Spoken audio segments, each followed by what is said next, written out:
Hello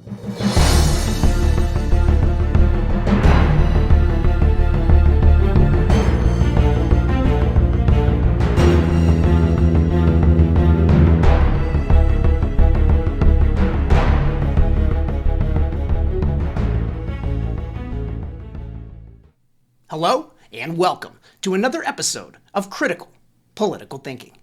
My name is Corey Camasso and I'm your host. Today's episode will be about the irony between Joe Biden and Donald Trump's administrations. We're going to talk about how some of these cabinet appointments for Joe Biden may only be because of their gender or their affiliations in their day-to-day lives rather than their merit. We're going to talk about how certain activities that Mr. Biden has put into place within his first few days may be identical to some of the things that were done under the Trump administration. We're going to talk about the difference that the media has portrayed those activities. We're going to talk in detail about the Paris Accord and why Trump felt it necessary to remove the United States and why before Biden put us back in, there should have been certain things put into place. And we're also going to talk about the sheer hypocrisy between the BLM and Antifa rioters and the Capitol rioters. We're going to talk numbers and we're going to talk why and how the FBI can justify the scope of this investigation in relation to other activities that happened over the past year. Additionally, we're going to talk about some of the cabinet appointments and how maybe they've only been put in place simply because of identities. And we're going to talk a little bit about just the Biden administration as a whole and what has been accomplished in this first week, or lack thereof. So please sit back, relax, and welcome to another informative episode of Critical Political Thinking.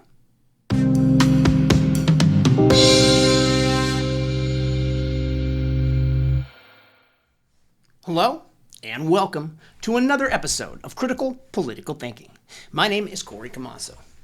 Today we're going to talk about a whole plethora of topics, but we're going to kick things off with the sheer hypocrisy between the BLM rioters and the Capitol rioters. So let's talk about it. What do we have and why are each being portrayed as what they are? Let's first talk about BLM and Antifa and what they were unable to do over this past full 7-8 months. So they have been rolling heavily since around June. And they have literally utilized this movement in an effort to convince government officials to give them things and to meet certain demands. Almost identical to the same thing that the Capitol rioters requested. Now, are the Black Lives Matters justified?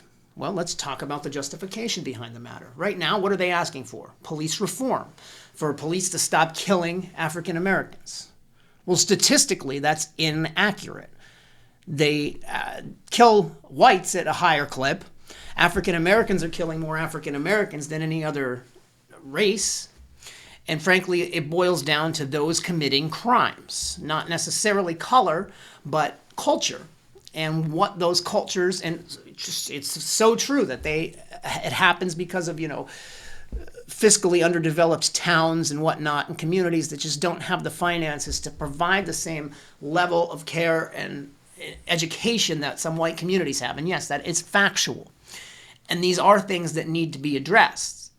But frankly, the reason these things went into play was more election-based rather than merit-based. For instance, George Floyd, criminal, absolute criminal that died from a fentanyl overdose and is now the face of a movement that truly, I feel, got Joe Biden elected.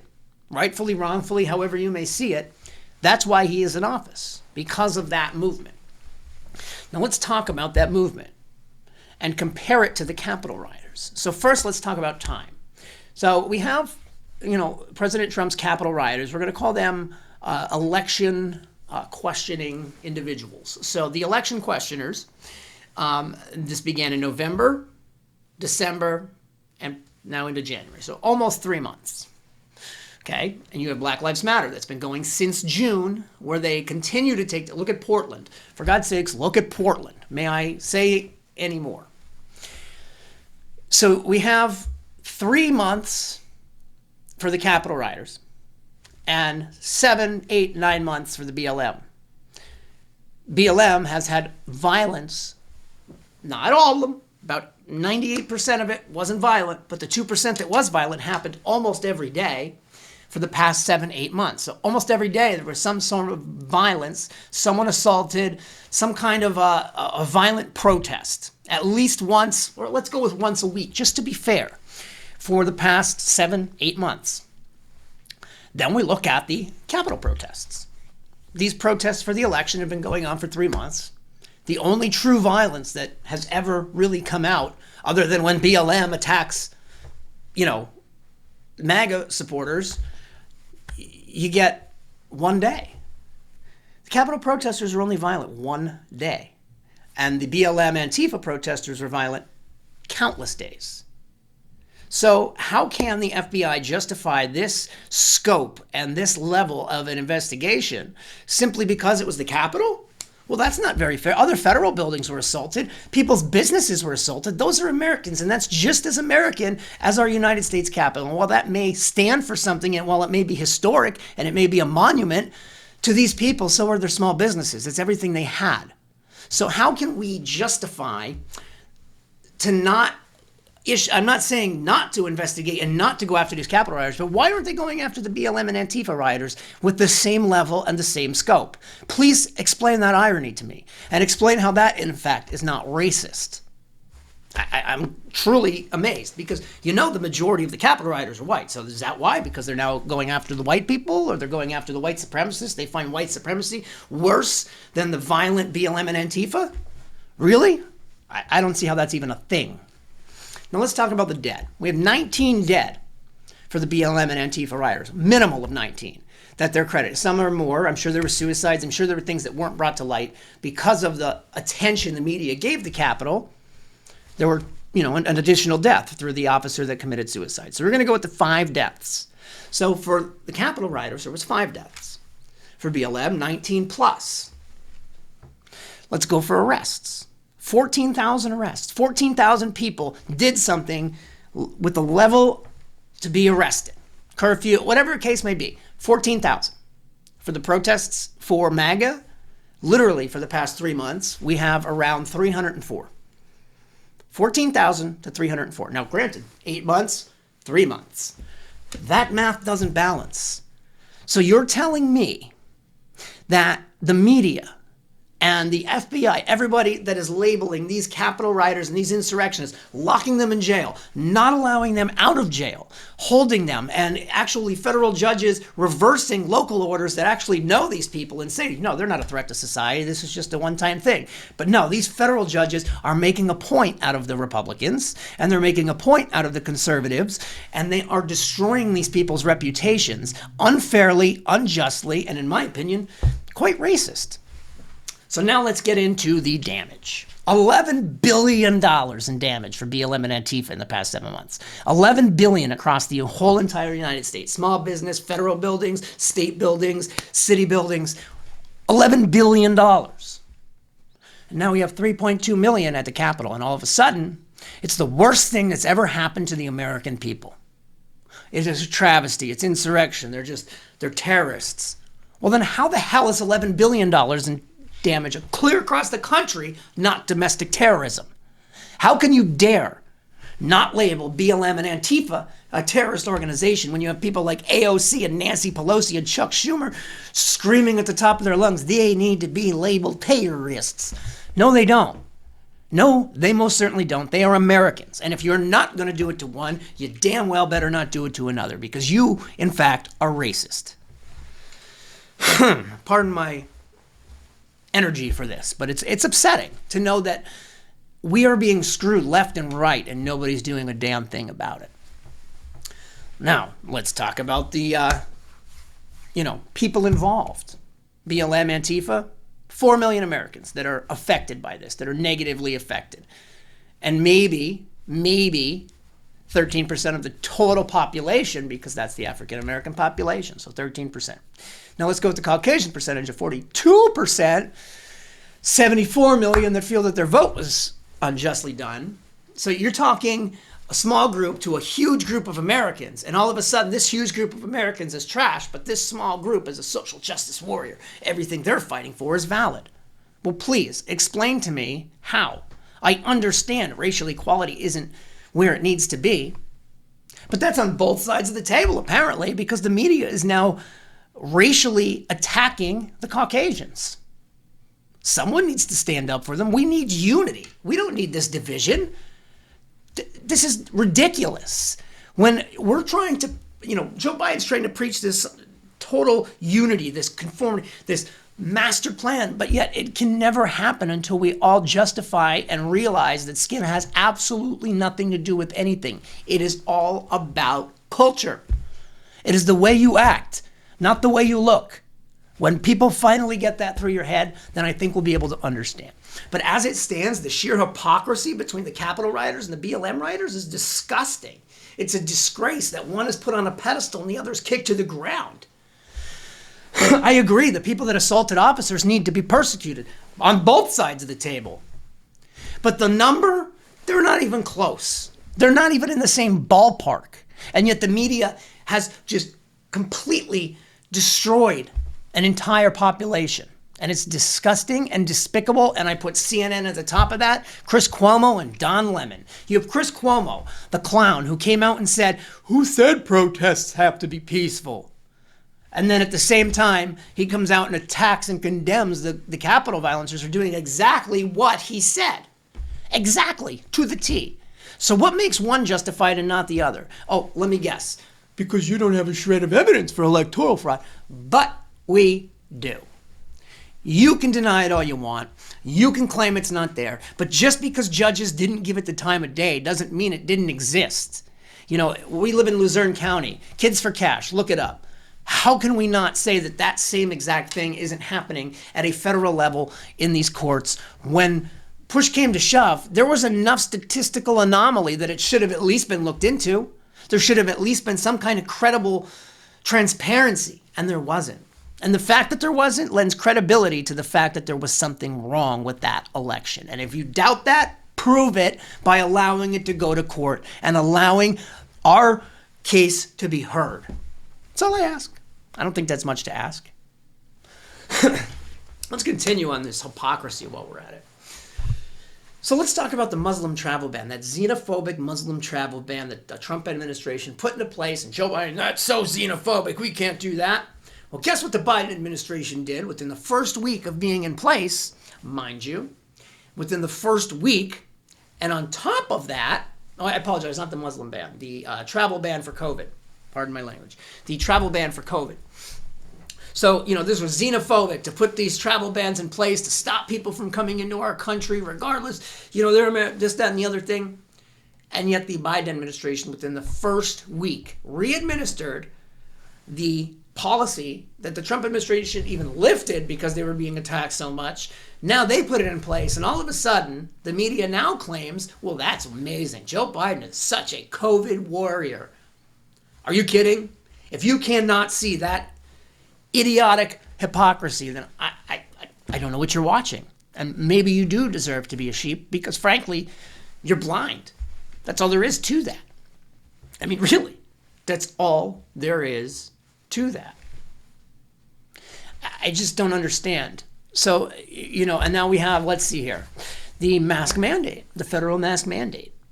That was already in place. I don't know if you know it or not, but when you go in public, you have to wear a mask. When you go into someone's business, 9 times out of 10, out of respect, they ask you to wear a mask. So how is it now all of a sudden that Joe Biden just says it, and because he says something that everyone's already been doing, he is now the master and the leader that everyone needed? Can you be any more of a joke and pat someone on the back for doing absolutely nothing? Now let's talk about those bills and those executive orders that mean absolutely nothing, mind you. An executive order is something that the president writes on a piece of paper and says, I'd like this to happen. But it still has to go through a system of checks and balances. There still needs to be legislature drafted on it.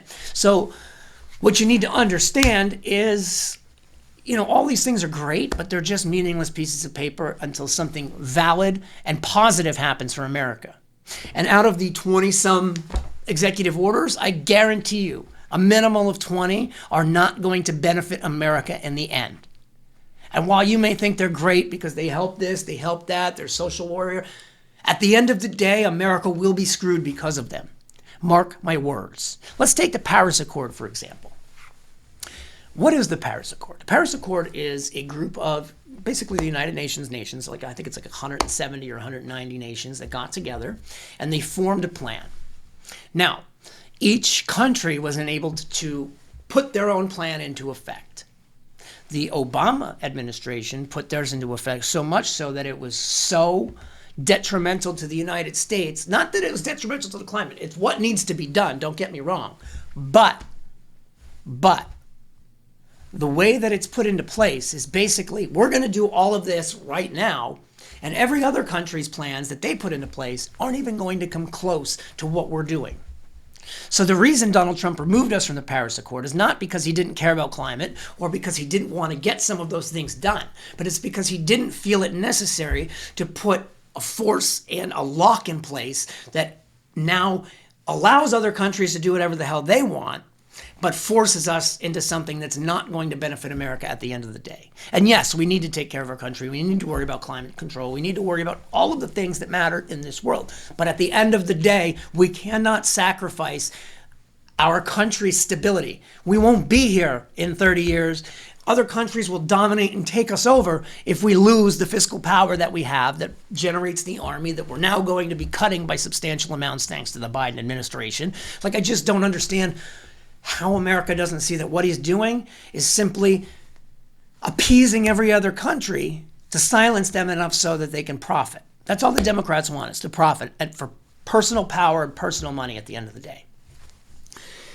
$15 minimum wage is another one of these wonderful executive orders that he's trying to put into place under his COVID bill. He's trying to sneak it into the COVID bill, mind you.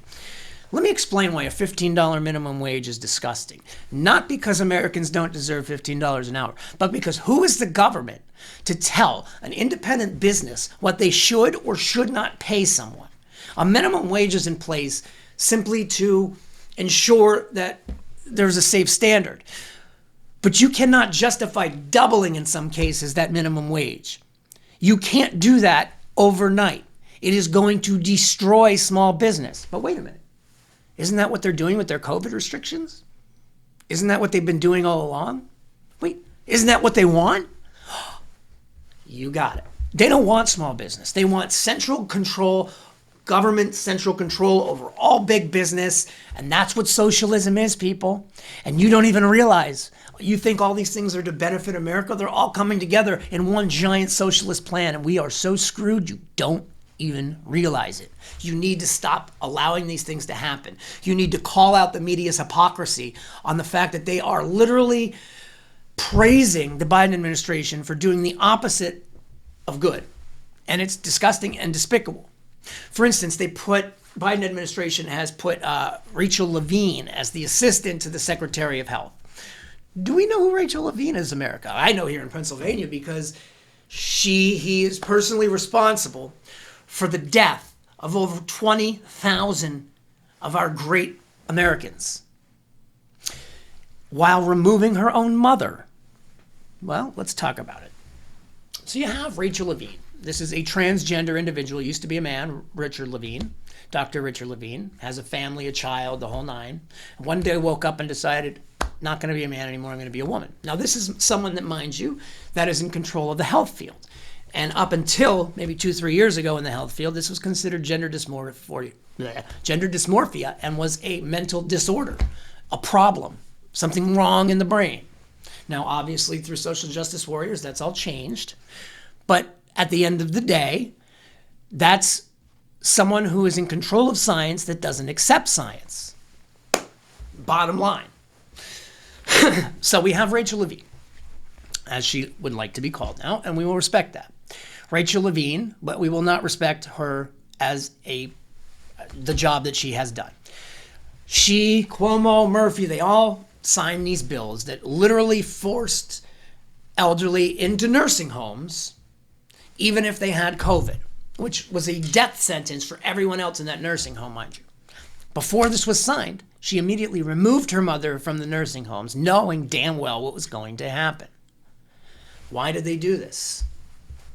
Did they want to bolster the numbers, to show that COVID's bad, to force a lockdown, to force the election to be changed, to get Donald Trump? Was it that bad that Donald Trump was in office? Was he showing America just what's wrong with it so fast, and so much so that he was draining the swamp to a level where they just couldn't stand it? They had to force one fake impeachment, now force a second impeachment based over a single protest that wasn't anywhere near as bad as some of the BLM protests and riots.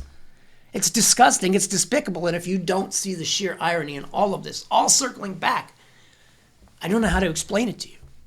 But America, we're in trouble. We are certainly in trouble. And I don't know how we're going to get out of this unless we, as conservatives, as independents, rise up and say, no, we're not going to take it. And I'm not saying rise up violently. We cannot use violence. It's never going to work. They're going to attack you for trying. You need to use your brain. You need to use your government powers. You need to go to your senator's office. You need to go to your representative's office, sit down with them and explain to them your situation and see what they truthfully say. And if they're not the person for you, vote them out. Now, it's awful. We can't even trust our electoral system anymore. But what we can do is make sure that we don't allow what happened to happen again.